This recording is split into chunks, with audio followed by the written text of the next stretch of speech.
Okay दोस्तों, सबसे पहले थोड़ा इस वीडियो के बारे में जान लेते हैं।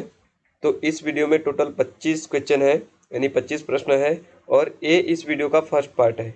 जैसा कि आपको पता है कि हम टॉपिक प्राचीन भारतीय इतिहास लेने वाले हैं, तो यह टॉपिक एक पार्ट में कंप्लीट कवर करना पॉसिबल नहीं है, इसीलिए मैंने इसके 2-4 पार्ट बनाए हैं और उसमें से इसका पार्ट 1 ये है। ठीक है, इस वीडियो में मैं आपके लिए एक चैलेंज भी लेके आया हूँ। ठीक है, चैलेंज क्या है, तो अगर आपकी पढ़ाई हो गई है तो आपको 25 क्वेश्चन मिलेंगे, उनमें से 20 क्वेश्चन आंसर करने हैं करेक्टली। ठीक है, और आपका जो स्कोर आएगा वो कमेंट में मेरे को बताना है। ठीक है, और इस वीडियो की और एक बात कि मैं इस वीडियो को इस तरह बनाने की कोशिश करूँगा कि आप इस वीडियो को ऑडियो में भी सुन सकते हो। तो अब जान लेते हैं थोड़ा सा मेरे बारे में। मेरा नाम मुन्ना है और मैं एमए स्टूडेंट हूँ पौंडीचेरी सेंट्रल यूनिवर्सिटी में। फ़िलहाल में मैं यूपीएससी के लिए प्रिपेयर कर रहा हूँ और थोड़ा बजट ढीला था, इसीलिए यूट्यूब पे आया थोड़ा एक्स्ट्रा अर्निंग के लिए। ये था मेरा इंट्रोडक्शन। तो चलिए अब शुरू करते हैं। क्वेश्चन नंबर फर्स्ट, राष्ट्रकूट राजवंश का संस्थापक कौन था? तो राष्ट्रकूट राजवंश का संस्थापक था सी दंतिदुर्ग। ठीक है, दंतिदुर्ग ने राष्ट्रकूट राजवंश की स्थापना की थी और जो राष्ट्रकूट राजवंश था वह दक्षिण भारत का एक राजवंश था। क्वेश्चन नंबर सेकेंड, राष्ट्रकूट राजवंश की स्थापना दंतिदुर्ग ने की थी, लेकिन दंतिदुर्ग ने राष्ट्रकूट राजवंश की स्थापना कब की थी? तो इसका आंसर है बी, 752 ईस्वी में दंतिदुर्ग ने राष्ट्रकूट राजवंश की स्थापना की थी। क्वेश्चन नंबर 3, एलोरा के शिव मंदिर का निर्माण किस राजवंश द्वारा करवाया गया था? एलोरा के शिव मंदिर का निर्माण राष्ट्रकूट राजवंश के शासकों द्वारा करवाया गया था। क्वेश्चन नंबर 4, भारत में सर्वप्रथम सोने के सिक्के किस शासकों ने चलाए थे?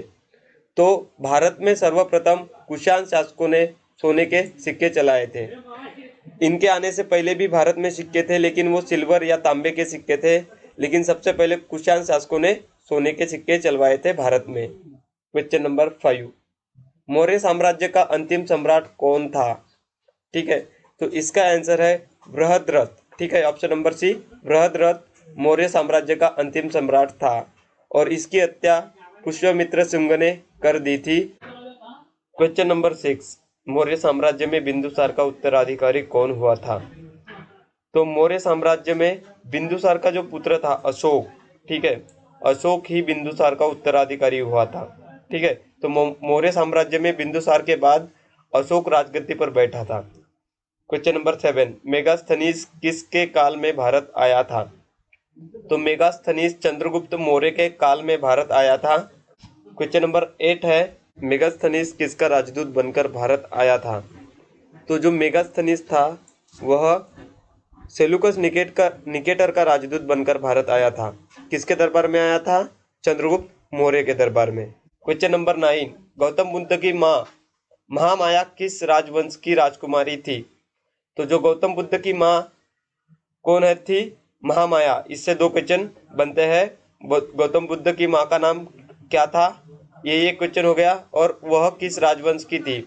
तो गौतम बुद्ध की माँ थी कोलीय राजवंश की। ठीक है, और उन्होंने शादी की थी शाक्य वंश के राजकुमार शुद्धोधन से, जो कि गौतम बुद्ध के पिता है। क्वेश्चन नंबर 10, नालंदा विश्वविद्यालय का निर्माण किस शासक के काल में हुआ था? या कह सकते हैं कि नालंदा विश्वविद्यालय का निर्माण किस शासक द्वारा करवाया गया था? तो ये करवाया गया था गुप्त नरेश कुमार गुप्त द्वारा। क्वेश्चन नंबर 11, अशोक के शिलालेखों की संख्या कितनी है? ठीक है, इसमें आपको ऑब्जर्व करना है कि इस क्वेश्चन में पूछा जा रहा है कि अशोक के शिलालेखों की संख्या कितनी है। ठीक है, अशोक के शिलालेखों की संख्या कितनी है? तो ये है 14। ठीक है, 14 शिलालेख हमें प्राप्त हुए हैं अशोक के अभी तक। ठीक है, क्वेश्चन नंबर 12, अशोक के स्तंभ लेखों की संख्या कितनी है? ठीक है, पिछले क्वेश्चन में हमने शिलालेखों के बारे में देखा था, अभी स्तंभ लेखों के बारे में देख रहे हैं। तो अशोक के स्तंभ लेखों की संख्या जो है वो है 7। ठीक है, टोटल 7 अशोक के स्तंभ लेख हमें आज तक प्राप्त हुए हैं। क्वेश्चन नंबर 13, अशोक का कौन सा शिलालेख सबसे लंबा है? तो अशोक का जो 7वां शिलालेख है वह सबसे लंबा है और इसमें अशोक के द्वारा की गई तीर्थ यात्राओं के बारे में जानकारी मिलती है। क्वेश्चन नंबर 14, हर्ष और पुलकेशिन द्वितीय के बीच युद्ध किस नदी के तट पर हुआ था? ठीक है, किसके किसके बीच? हर्ष और पुलकेशिन द्वितीय के बीच युद्ध किस नदी के तट पर हुआ था? तो हर्ष और पुलकेशिन द्वितीय के बीच युद्ध नर्मदा नदी के तट पर हुआ था। क्वेश्चन नंबर 15, चाणक्य द्वारा रचित अर्थशास्त्र में गुप्तचर के लिए कौन से शब्द का प्रयोग किया गया है? ठीक है, इससे भी आपके 2 क्वेश्चन बन जाते हैं। चाणक्य जिसका अन्य नाम कौटिल्य था, उसके द्वारा रचित अर्थशास्त्र, ये क्वेश्चन बन जाता है। अर्थशास्त्र किसने लिखा? तो अर्थशास्त्र लिखा था चाणक्य ने। और अर्थशास्त्र में गुप्तचर के लिए कौन से शब्द का प्रयोग किया गया है? तो अर्थशास्त्र में गुप्तचर को गुण पुरुष कहा जाता है। Option number B is right answer. Question number 16, Gupta वंश के संस्थापक कौन थे? गुप्त वंश के संस्थापक श्रीगुप्त थे और इन्होंने गुप्त वंश की स्थापना की थी। क्वेश्चन नंबर 17, चीनी यात्री फाहियान किसके शासनकाल में भारत आया था? तो यह इस क्वेश्चन से आपको 2 क्वेश्चन मिल जाते हैं। तो चीनी यात्री फाहियान, ठीक है, चीनी यात्री फाहियान था और वह किसके शासनकाल में भारत आया था? तो ये आया था चंद्रगुप्त द्वितीय के शासनकाल में भारत। ठीक है, चीनी यात्री फाहियान चंद्रगुप्त द्वितीय के शासनकाल में भारत आया था। क्वेश्चन नंबर 18, भारत का नेपोलियन किसे कहा जाता है? तो भारत का नेपोलियन समुद्रगुप्त को कहा जाता है। क्यों कहा जाता है? क्योंकि इन्होंने आर्यवर्त के 9 राजाओं को और दक्षिणवर्त के 12 राजाओं को हराया था। क्वेश्चन नंबर 19, समुद्रगुप्त राजगद्दी पर कब बैठा था? तो समुद्रगुप्त 335 ईस्वी में राजगद्दी पर बैठा था। ठीक है, 335 ईस्वी में समुद्रगुप्त मगध की राजगद्दी पर बैठा था। क्वेश्चन नंबर 20, चौथी बौद्ध संगीति किसके शासनकाल और कहाँ हुई थी? ठीक है, तो किसके शासनकाल में हुई थी? तो चौथी बौद्ध संगति कनिष्क के शासनकाल में हुई थी और कुंडलवन, यह जगह का नाम है, कुंडलवन में चौथी बौद्ध संगति हुई थी। ये कुंडलवन आज के कश्मीर में आता है। क्वेश्चन नंबर 22, दशरथ युद्ध का उल्लेख ऋग्वेद के किस मंडल में मिलता है?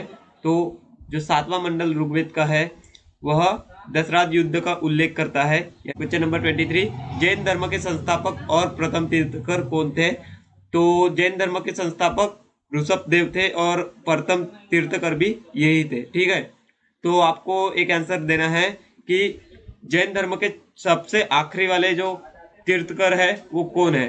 ठीक है, क्वेश्चन नंबर 24, कल्पसूत्र जो जैन तीर्थकरों की जीवनी है उसके रचनाकार कौन है? ठीक है, तो इस क्वेश्चन से आपको 3 क्वेश्चन मिल जाते हैं। ठीक है, कैसा? तो कल्पसूत्र यह किताब किस धर्म से रिलेटेड है? तो ये है जैन धर्म से, ये पहला हो गया। दूसरा है कि कल्पसूत्र पुस्तक किसके बारे में हमें इंफॉर्मेशन देती है? तो यह पुस्तक हमें जैन धर्म के तीर्थकरों के जीवनी के बारे में इंफॉर्मेशन देती है। और यहाँ पे तीसरा क्वेश्चन मिलता है, कल्पसूत्र जो जैन तीर्थकरों की जीवनी है उसके रचनाकार कौन है? ठीक है, उसके रचनाकार कौन है, ये हमारा तीसरा क्वेश्चन हो जाता है एक ही क्वेश्चन से। इसके रचनाकार है भद्रभाऊ। ठीक है, भद्रभाऊ ने कल्पसूत्र की रचना की थी और भद्रभाऊ ही वह व्यक्ति थे जिन्होंने चंद्रगुप्त मौर्य को जैन धर्म की दीक्षा दी थी। क्वेश्चन नंबर 25, गौतम बुद्ध ने अपना प्रथम उपदेश जिसे बौद्ध धर्म में धम्मचक्र परिवर्तन कहते हैं वह किस स्थान पर दिया था?